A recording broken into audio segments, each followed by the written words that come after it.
Aw, thank you, Exanimo. That's so fantastic to hear. I'm so, um, I've only been doing this for streaming regularly for a few months, and so I have a lot to learn to try to, make this process more fun for everybody. But I'm so glad that it's enjoyable enough that I have all you coming out to chat. Oh my goodness. Oh no, we lost a person. I got you, Hunting Wall.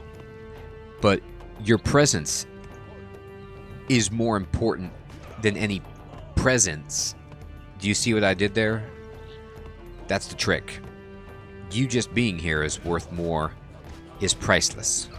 Worth more than mere trinkets. And so I appreciate so much everyone coming out. His sacrifice for the Empire shall be remembered. Yeah, I hope so. We should tell stories. Our skalds, which are kind of like our bards, we'll tell stories of for years to come. Hey, Gamedoff. Good evening, my friend. Thank you, Grimstone. Well, I really appreciate that. I mean, it just blows me away how nice everybody is and how positive and friendly the community is. It's like, let's play some games and just have some fun. Oh my god, look at this wolf onslaught. Oh no, we can't take that at all. We need some more troops. I have maximum food. Okay, so I have max food, which means it is too many wolves. I can do something, but no, all these people...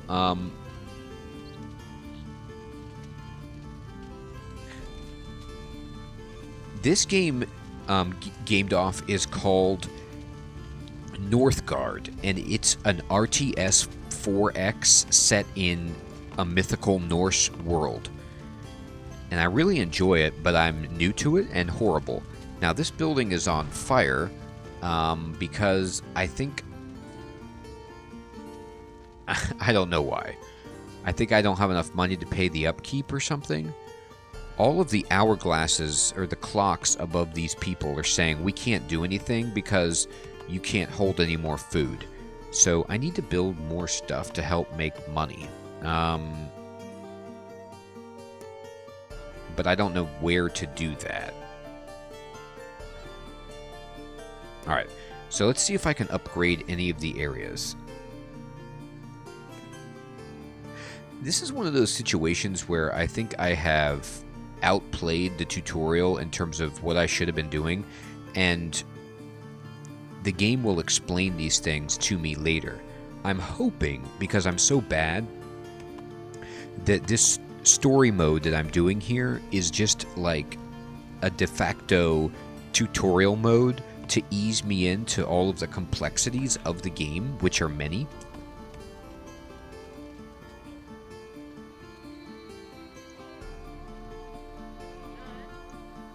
Can we make some axe throwers, please? Can somebody come here and do this? No, I don't think I have any money.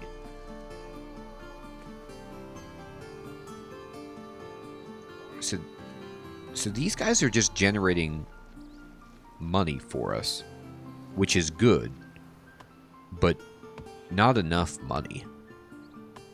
So I completely biffed. And this is something that, I have to get used to. A lot of the times in RTS games, if you need something, you can just build a building of that type, like in StarCraft or something. But in this, there's a maximum to how many buildings can go into a territory. And so if you don't plan correctly what buildings to build, you get a complete imbalance in your resources like I have. Like I have too much food and too much wood and then no money. So I needed to plan a lot better than I did. And I'm embarrassed. But that happens. That happens. Yeah, Grimstone, I do like streaming. I mean, I'm still, relatively new at it, but I think it's fun. I think it's fun to just kind of play games and share the experience with others. And then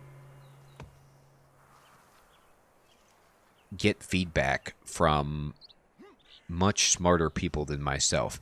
It's amazing how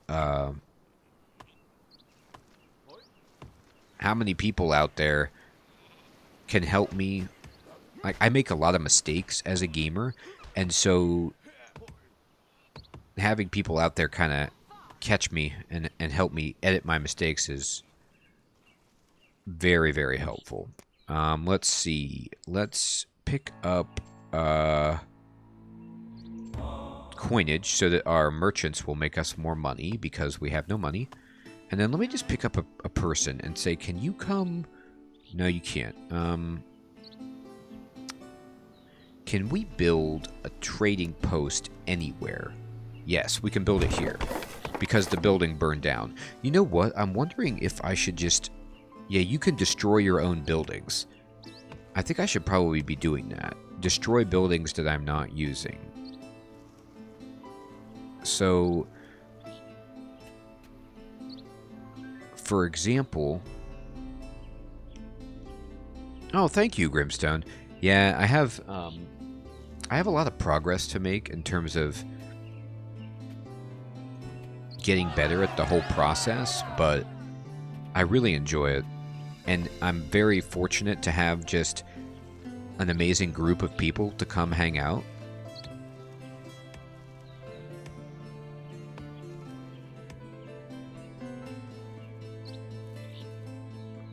Incomprehensibilities.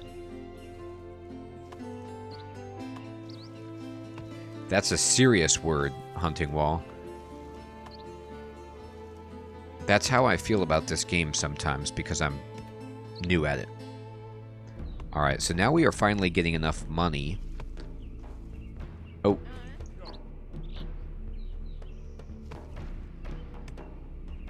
To start training warriors. All I need to do is kill the wolves. Ah, gamed off. That is terrific. If I can just help people chill and, you know, have fun and just, you know, kind of BS about games and not think about the very, very difficult and painful stuff that's going on with work, school, you know, pandemic, then I will feel great.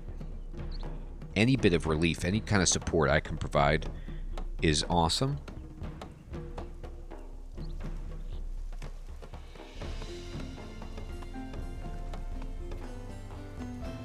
It's kind of like, you know, when I was younger and I would just play games sitting around my parents' house and, you know, my brother and my friends, and we would just kind of watch the games together on the same screen. It's kind of like doing that again, like playing with my friends in the room, but just more people is how it feels like. That emote art, Hunting Wall, is awesome. I don't know where you got those footballs, but they look great. I need to declare war against the wolves 100%. I'm just trying to get enough money so I can train these axe throwers. Yeah, it's funny. I was just playing games, you know, by myself, and I was like, well, why not just try this out and see if, you know, anybody else wants to hang out, and it has worked out really well for recapturing that fun of just playing games with others. So an axe thrower is a better military unit, and it costs 35 crowns. And so now I have enough crowns to train 2 axe throwers. I don't know how much of a military I'm going to need to kill the rest of these wolves that are threatening this guy's camp, but we're going to get there.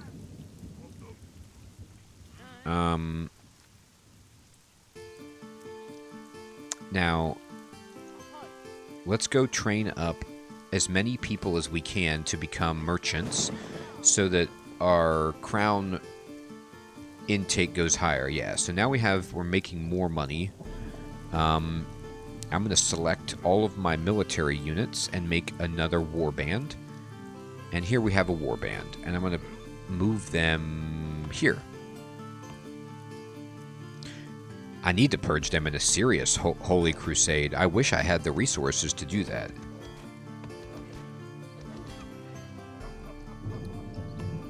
Oh, wow. That is a great question, Brimstone. I ask that while I think about that. Anybody in chat who wants to answer that question, please do. If you could play a game again blind, like for the first time, you know, just boot it up. You've never played it. You've never heard anything about it. Nothing has been spoiled. And experience it all over again. What game would that be?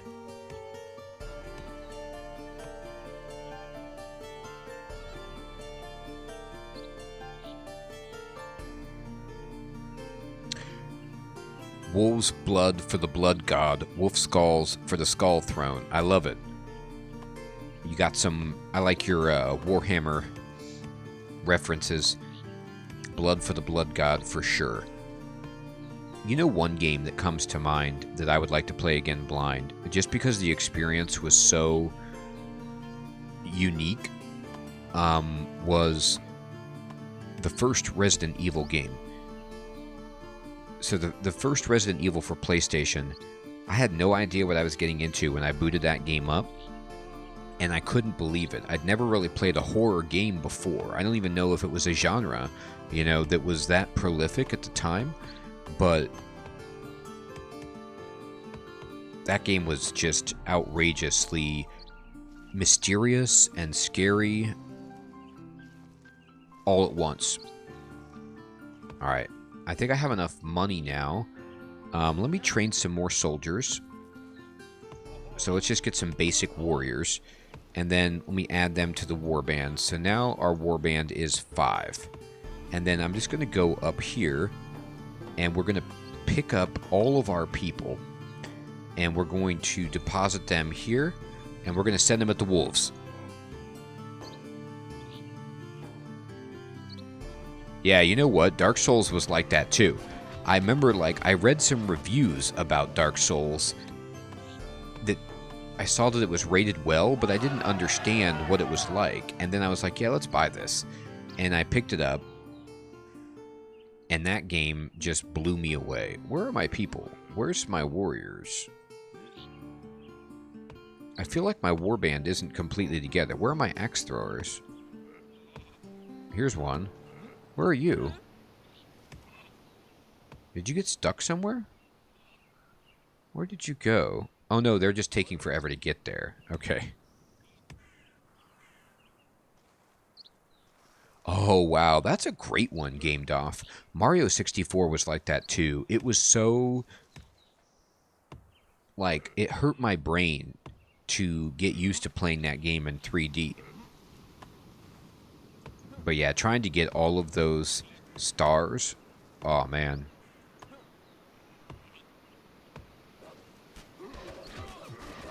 All right, here we go.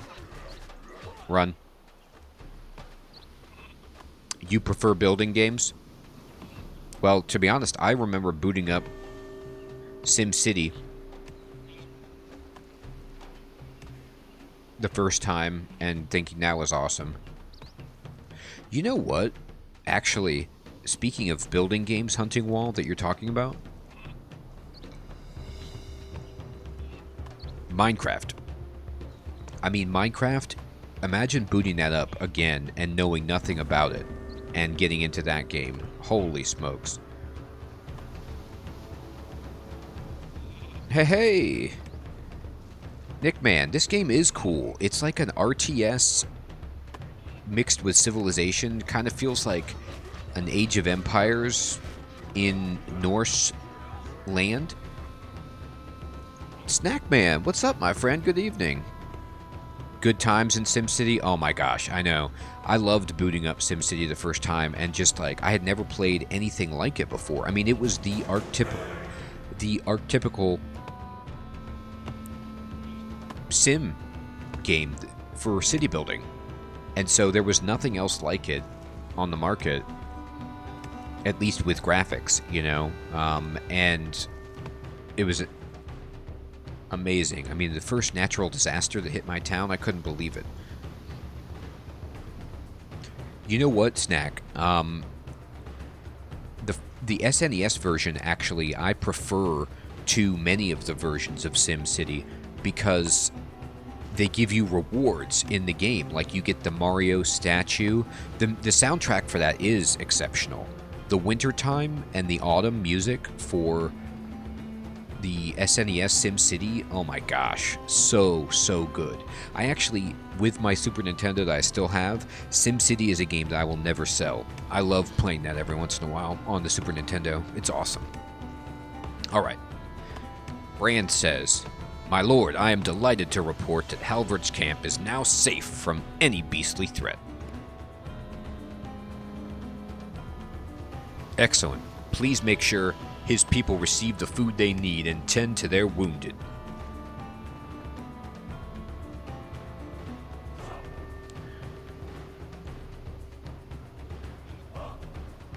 On behalf of the Hadron clan, I would like to express our most heartfelt gratitude. We would have been doomed without you.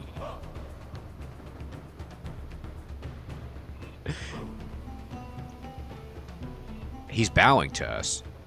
From now until the end of time, you can count on the help and loyalty of the Goat Clan. I hereby solemnly pledge my allegiance to you. Wow, I mean, till the end of time is a pretty serious commitment. I gotta respect this guy for that. Just going back over the chat really fast. Minecraft, for the first time, yes. I mean, I started with 1.5 beta 2. I think I bought it for like $15 when it was beta, in the beta phase, and I've never beaten the game. I've never actually even played it with any of the Ender Dragon stuff or the, alchemy table or whatever, the enchantment table, whatever it is. I haven't even played with that stuff yet. I do want to think about going back to the game and booting it up and just trying to do that. Binding your mouse wheel to a click is basically breaking my brain, Hunting Wall. Our country's flag is a giant golden lion, I believe. Like, his flag is this goat because he's the Goat Clan, but I'm pretty sure we're the Lion Clan. Let me see what I'll show it to you. All right, so we beat chapter 2, which was called Foothold, and we are now on chapter 3, which is called Settlement. For me, it's 10:46 p.m. Haugen is reported to have settled in the region. We must strengthen our position while trying to find him. Or Hagen, I'm sorry, not Haugen. Bonus objectives. Okay, so I'm actually Halvard now. Okay, so I'm no longer the guy that I have been for the whole game.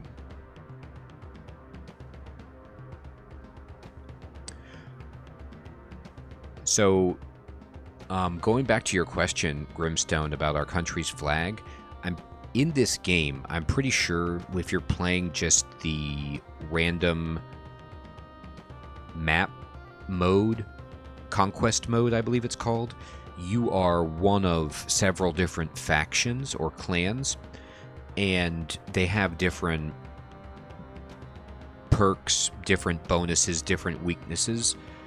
And I've only been playing as the one clan with Brand as my hero, but now Halvard is going to be my hero, and it says the elderly bannerman of the Goat Clan is a wise and kind-hearted man focused on the survival of his people. He abhors senseless violence, but still packs quite a punch when provoked.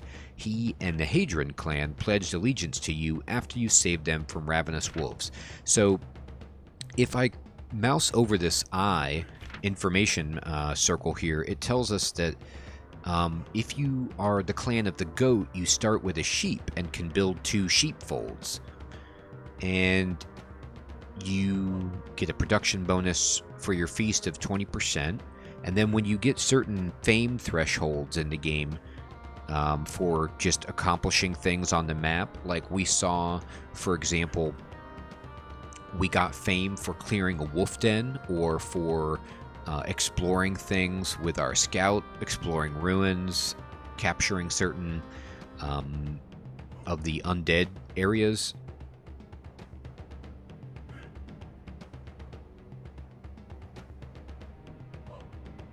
So you get fame for just doing kind of like minor achievements in the game. And then if you get those thresholds, I'm going to get 2 free sheep, and they become even better, and we get a free feast per year. That's interesting. This is totally different than the other guys, so that's cool. I'm going to see how this works out. Let me just bounce back to the chat.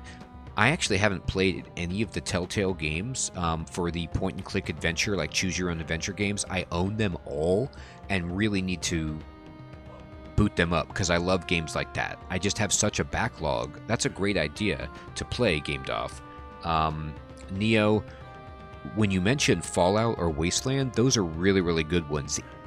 Even, to be honest, Fallout 3, I mean, I can still remember the first time when I was playing Fallout 3 and you emerge from the vault into the boundless open world with, like, people wearing iron pots on their heads and attacking you. I mean, unbelievable. That just was like, oh, huh, okay.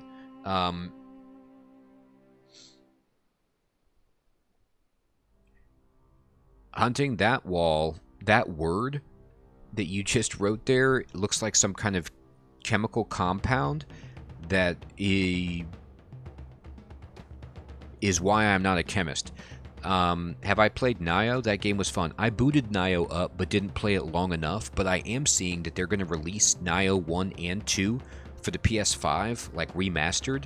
And I'm going to probably pick that up and play them on the remastered versions on the PS5. The sons of Heidrun had been shipwrecked on an inhospitable coast, but we arrived just in time to save them from the fangs of the wolves. Halvar, their elderly leader, was so grateful he swore allegiance to me the moment we met. Well, the moment we saved him from the wolves. He readily agreed to share invaluable secrets about survival. This is what we need. Soon enough, we would be taming the wilderness. Perfect. I need these invaluable secrets right away. I am lost. So here's the Goat Clan symbol. And we're goats. And there's our sheep. Yeah, I want to play Nioh and beat it.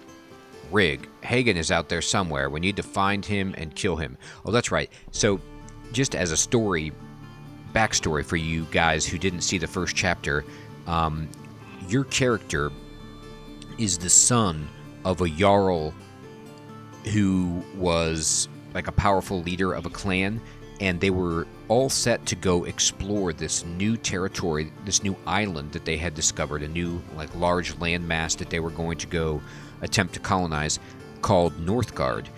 But on the evening of their departure, they were massacred by this other clan led by this guy Hagen who killed your father. And so you're here to like save your people and give them a place to live on Northgard, but also avenge the murder of your father at this Hagen guy. And this Hagen is so evil, he also attacked the Goat Clan and was giving them a hard time. So that's kind of like the narrative of the game so far. My lord, I understand your eagerness, but we must settle in enough to establish control over the new regions.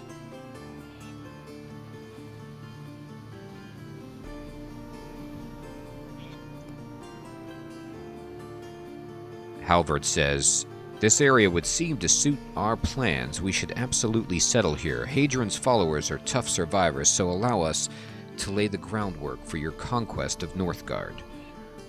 Brand says, Halvard is a reliable ally who is equally persistent and composed.